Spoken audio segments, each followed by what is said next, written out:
Hello, candle lovers. Thanks so much for tuning in to me today. My name is Greg, and this is All About Candles, and welcome to episode number 6 of Burning Questions. This is when I answer all of the questions that you've written into me at allaboutcandles@gmail.com. No questions are off limits. If you want to start sending me your questions in for the April episode, I suggest you get around to it right now. This is by far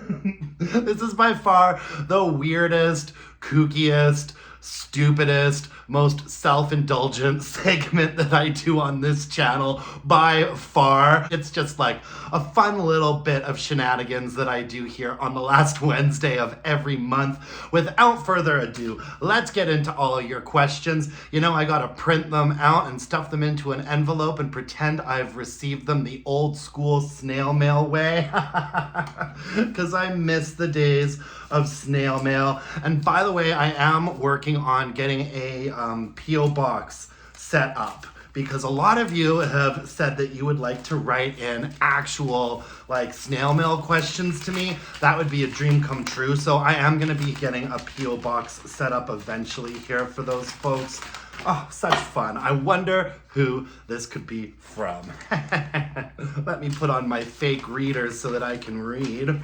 Okay, dearest Greg, I hope that you're having a great day today. Before I ask my burning questions, I wanted to thank you. I'm gonna redact some of the really lovely compliments and things that you write in some of your emails, because I will feel like an egomaniac if I read some of this stuff, but thank you very much. This is from Karen, who goes by Emo Mum on YouTube, and she says, all right, now on to my questions.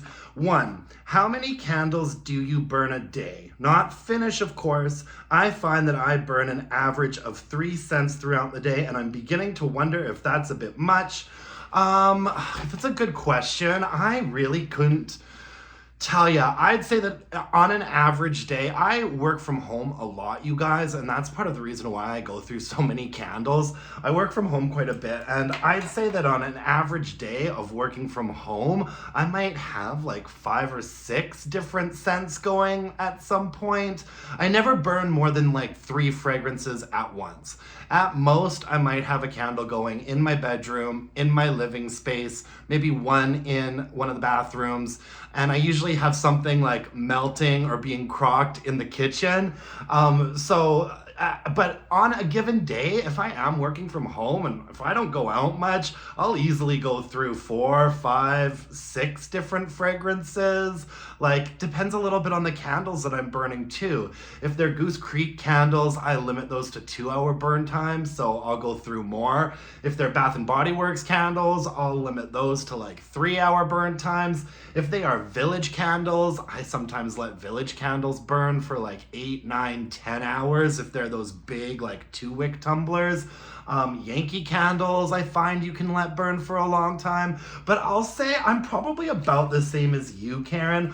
On an average day, if I do get out of the house once or twice for something or other, on the average day, I'd say I go through 3 or 4 different fragrances. Yeah, maybe a little bit more than that. It's really hard for me to pinpoint it, you know? Like, right now, my life is just all over the place. So there are probably some days that I only burn like 2 fragrances at home. And then there's probably some days that I'm like rotating burns and trying out all kinds of new things. And I might get up to like 7 or 8 different candles in a day. Yeah, so somewhere around there, somewhere between like 2 to 8. All right, you had another question for me, Karen. Do you ever experience issues with soot in your home? With the amount of burning that we do on a daily basis, I sometimes wonder if we're bound to eventually find soot or soot marks here and there, or if that's more of an uncommon occurrence. Yes, I do worry about soot on my walls, and I'm not one of those people. I'm not one of those people that's only burning like 100% soy wax candles. Like, I'd say that I have a pretty high tolerance for soot. I think that if you are a really avid candle burner, you have to be prepared to wash your walls on a regular basis because it is going to get sooty. You know what I mean? And you might even have to be prepared to get your ceiling done or repainted at some point as well. What I'm about to say now is going to make me sound like a really bougie, but I do all of my cleaning around my house like day to day. I do all the cleaning around here, but once or twice a year I do get a little bit of professional help. I do get a little bit of professional help to come in and just do a really good deep clean on things for me. And one of the things that I always request gets done is that everything's taken off of the walls, which I do myself. Everything gets taken off the walls, and I ask that all the walls be cleaned and scrubbed down really well. Where you are gonna run into problems is if you let the situation build up. And so if you are a really avid candle burner, I do suggest washing your walls or having them washed for you at least once a year. And then that way, it's probably gonna be a problem that you don't even notice, right? You have to stay on top of keeping the house clean, no matter what you're doing, no matter what kind of candles you're burning. And even if you're burning the cleanest 100% soy wax candles in the world, you're still gonna end up with some amount of soot in the house and on your walls and all that kind of stuff. So my advice is to just make sure that you stay on top of it and keep those walls cleaned. That's what you gotta do. All right, and lastly, third question, would you ever consider giving us a tattoo tour? I've noticed the one on your wrist and have always wondered if you had any more and the stories behind them. Thank you for always being so wonderful. I adore your channel. Lots of love, Karen. Oh, Karen, thank you so much for writing in. I love you. You are always leaving me real happy, fun comments and just making my day. I'd love to give you a tattoo tour, except this is a family-friendly channel. No, I'm just kidding. My tattoo tour is not an interesting one, Karen. I have one tattoo and it's right here. It is a peace symbol on my wrist. I've had that tattoo for a really long time now. Probably like 15 years or so. No, longer than that. I couldn't even tell ya. Now, what is really juicy is the story behind this tattoo. And it's not a story that I tell people pretty much ever because I suspect that nobody is going to believe the story. But I will tell you that it all started a very, very long time ago when I saw a very little known artist named Lady Gaga open up for the Pussycat Dolls at a bar here in Calgary called the Roadhouse. All right, that's all I'm going to say. Okay, moving on here.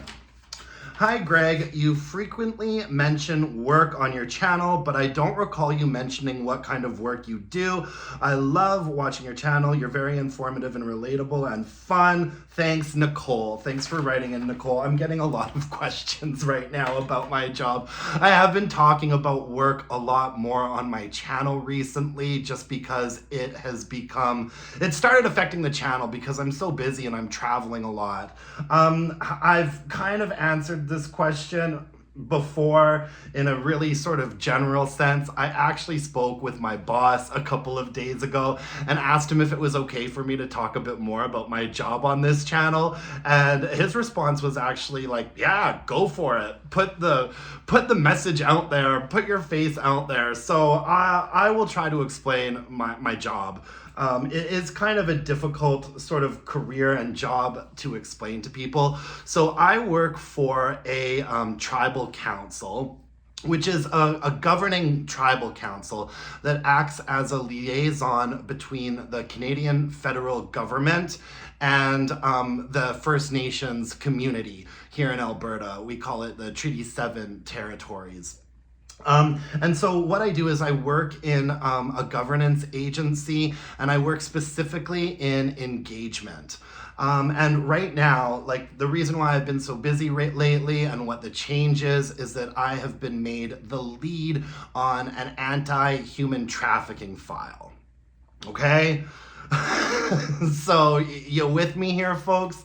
And so what my job really looks like right now is I am drafting initiatives and working to create a little bit more awareness and find some solutions regarding the problem of human trafficking, specifically in First Nations communities here in Alberta. And so that involves a lot of meeting people, a lot of networking, a lot of educating myself, a lot of going to conferences, and doing a whole lot of engagement. Engagement with both like the First Nations communities and also engagement with governing agencies and policing agencies. And so to give you an example, a couple of the things that I'm working on right now is I'm drafting an initiative to put more pressure on the Alberta Gaming, Liquor and Cannabis Commission to include more human trafficking information in their modules that they use in education for people that work in like the hotel, restaurant, and casino industry. Another thing that I'm working on is I'll be co-producing a podcast about human trafficking, and so I've been sort of drafting up. I've been working on like a proposal for the podcast, and I just got approved to get the go-ahead on it. So that's another thing that's going to be moving forward. So a whole bunch of sort of things like that. I hope that that's kind of explained my job a little bit better to you guys. I know the thing is that the reason why I don't get into the nitty-gritty details of it is because this is a fun channel all about candles, talking about serious issues and politics and governance and policing just doesn't really have much of a place here at All About Candles. Let's burn some candles and bitch about it, you know? And so I always want to keep like the subject matter really light on my channel. And so I don't delve into a whole bunch of specifics of what I do because first of all, I deal with a lot of like confidential and heavy subject matter. And second of all, I just don't really think that it fits in with the theme of the channel. You know what I mean? Like if I worked in anything that had to do with like candles or fragrance, like that would be another story. But my professional life is very, very different from my silly little YouTube shenanigan hot mess channel here. So yeah, that is hopefully that's given you a little bit better of an understanding of what I do. I know I've been talking about work a lot more, so people are curious about it, and so that's it. Thanks for your question, Nicole, much appreciated. Let's see here. Hi Greg, if you could only burn 5 candles for the rest of your life, say on a desert island, regardless of brand, which ones would they be? This is from Heather, apropos Heather on YouTube. Hey Heather, love you girl. This is your wise old auntie Greg. And Heather says that her top 5 would all be from Bath & Body Works, Marshmallow Fireside, Pumpkin Bonfire, Vanilla Caramel, Christmas Cabin, and Book Loft. Those are all really, really good choices, Heather. Man, if I could only burn 5 candles for the rest of my life. So I have to find some ways to like narrow this question down a fair bit because I hate picking favorites. I've talked about that on this channel before. I hate picking favorites because I feel like then you really sort of have to commit yourself to something, and I like to reserve the right to change my mind. So I'm gonna choose candles that are all candles that are available right now or have been available in the recent, you know, maybe candles that have been featured on this channel. I'm gonna do candles that I've featured on this channel before. If I could only take 5 of them with me to my desert island, there'd be a lot of Bath & Body Works in there. I'd have to say Dark Amber and Oud. Oh, it would be a toss-up. Dark Amber and Oud. Pink Lavender and Espresso. Palo Santo and Sage. Or maybe, oh, I take that back. Just the straight up Palo Santo candle from BBW. Okay, so Dark Amber and Oud. Palo Santo. Pink Lavender and Espresso. I want to take fairy dust with me from Village Candle. That fairy dust candle from Village Candle is like a really a really, really good sort of like plum and amber candle. So that's 4. My 5th one would be Vanilla Fluff by Goose Creek. Just a good old straight up yummy gourmandy vanilla. I need one of those in there. Okay, so Fairy Dust by Village, Vanilla Fluff by Goose Creek, Pink Lavender Nespresso, Dark Amber and Oud, and Palo Santo. Those would be my 5 choices. If I had to like pack for the desert island like right now, those are what my choices are going to be. Thank you so much for writing in, Heather. I really appreciate you. I've got another letter to open here. Oh, I wonder who this could be from, you guys. Oh my goodness gracious me. I just love getting pretend snail mail. Okie dokie. Hi Greg, I'm thinking about starting my own YouTube channel about candles. I was wondering how much time you spend on your channel. Candace. Oh, thanks for writing in, Candace. A lot. When I first started doing this channel, I would allot like 16 hours a week because I was like learning how to film videos, learning how to talk about things in videos, editing videos, posting videos. When I first started out, it was like quite a time commitment for the first 2 or 3 months. But then, just like everything else, you get better at it and you get faster at it. And so I'd say that now, I probably spend about 6 hours a week on the channel. Yeah, probably about 6 hours a week. It takes me about 30 minutes now to do a candle review. And that's like the whole process. It takes me about 30 minutes to film a candle review, edit a candle review, do a thumbnail, do a description box, and post it up on YouTube. So candle reviews that I post throughout the week, those are easy ones, 30 minutes. And then on the weekends, I do a candle haul and I do a weekly wax wrap up. And both of those videos probably take me somewhere between an hour to 2 hours. They've been very like varying in length these days. I'd say about an hour and a half each. Takes me about an hour and a half probably to like film, edit, and post like a candle haul or a weekly wax wrap up. So that's 3 hours on the weekend, about 2.5 hours throughout the week. So yeah, about 5, 6, 7 hours a week is the amount of time that I spend sort of doing content for the channel. All right, next up, thanks for writing in, Candace. Hello, candle lover. This is Sherwin from Mississauga. Have you ever tried Scentsy? I think you would love their fragrances. If you have, can you tell us the scents that you like from them? I have tried Scentsy. In fact, for my birthday, quite a while back, probably like 7 or 8 years ago, my friend Malia got me a whole bunch of Scentsy products. And she got me like not only like a really cool sort of elegant wax melter, but she got me a whole bunch of the wax as well. And she got me a lot of really nice sort of like masculine fragrances. And I do remember that one of them that I really liked was called Suit and Tie.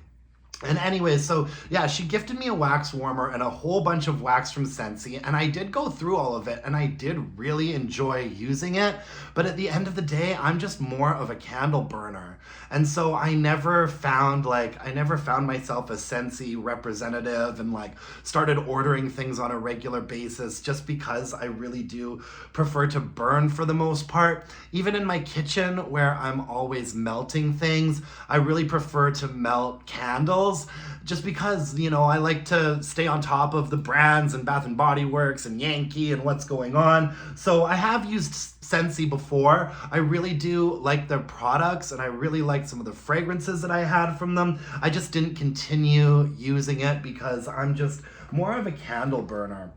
All right, next up.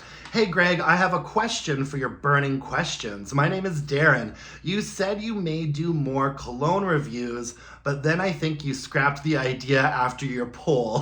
What is the latest cologne you've purchased that you really like? Yeah, I was, and I think I am gonna be doing some more cologne reviews in the future. I did put a poll up on my community tabs, my YouTube section, and I basically just said, who wants me to do more cologne reviews and who wants me to stick to just candles?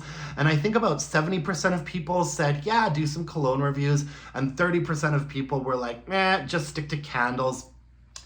Truth be told, I just really haven't had the time or the wherewithal to do more cologne reviews. And you wanted to ask me, you said, what is the latest cologne that you've purchased that you'd really like? And I do want to talk to you about this cologne that I just bought because I'm loving it. It's the Parfum Code by Armani. And I just picked this up a couple of weeks ago and I'm really, really enjoying it. They have a lot of different formats of this fragrance. This is the Parfum, and it's Armani, and it's just called Code. And man, have I ever been loving this. Oh. I go a little bit overboard sometimes, you guys, with the cologne, especially if I'm not going out and I won't be offending anybody. I really like to bathe in it.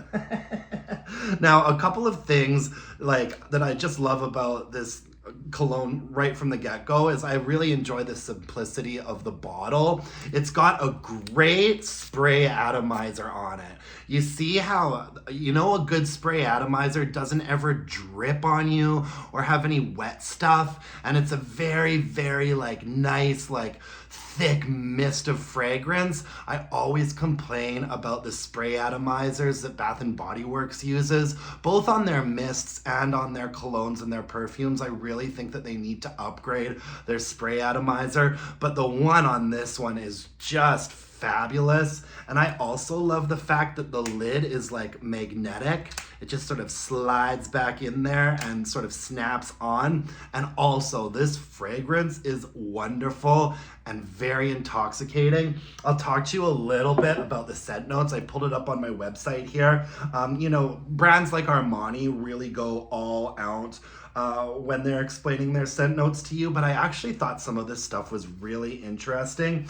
The Armani Code Parfum opens with bright top notes that vibrate with Vert de Bergamote and Bergamot Heart, both sourced from Calabria. Forgive me for my pronunciation, folks. Vert de Bergamote and Bergamot Heart, both sourced from Calabria, Italy. The Vert de Bergamote is extracted using molecular distillation, allowing the perfumer to carefully select a specific molecular segment of the bergamot.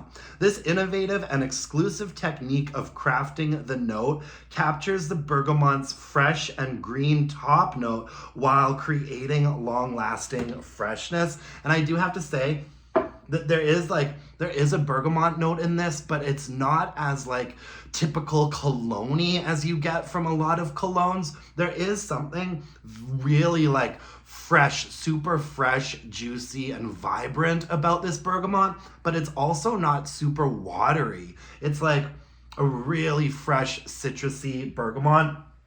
And then the heart notes, or the middle notes of the fragrance, are clary sage heart from Provence and resinoid iris from Morocco. The heart of this fragrance is composed of clary sage heart. I love clary sage.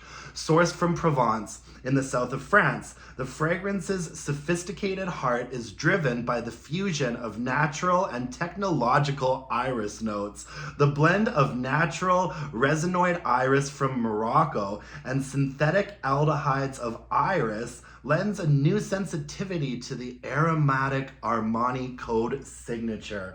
And there is there is a really, really nice saginess to this. I love sage so much. And it's really, really good in this one. I can't say I'm really picking that much up on the iris, but there is sort of a dark, kind of manly floral in here. I think it's just really interesting. And then the base note, and this is what I'm really in love with. When this fragrance dries down, and it does take a while, I'm talking like maybe a half hour to 45 minutes.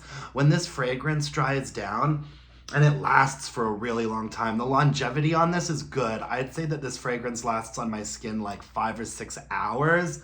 Oh, and when it dries down, you get this really smooth and pronounced tonka bean note. And I love tonka bean. And it says here the base note is tonka bean absolute from Brazil and cedar wood heart from Virginia. Drawing on the heritage of the original Armani Code fragrance, this fragrance's powerful base is characterized by the potent tonka bean absolute from Brazil. Together with cedarwood heart from Virginia, USA, Armani Code Parfum's base notes underscore the commanding Armani Code signature. And yeah, where this fragrance really hits like the hot spot for me is on the dry down, when there's sort of this woodsy, creamy, like tonka note that comes out. Oh, and I just absolutely love it. And I love the fact that this is a cologne that really does live and breathe on your skin. It smells quite different when you first spray it on as it does like a half hour later. And then it smells even more different and deeper a couple hours later. So yeah, this is the cologne that I am obsessed with right now. Code by Armani. I believe I did get it on sale. And on sale, I believe it cost me about 140 Canadian dollars. I think that regular price on it was like 170 Canadian dollars. Okay, so there's some cologne content for you, my dear friend.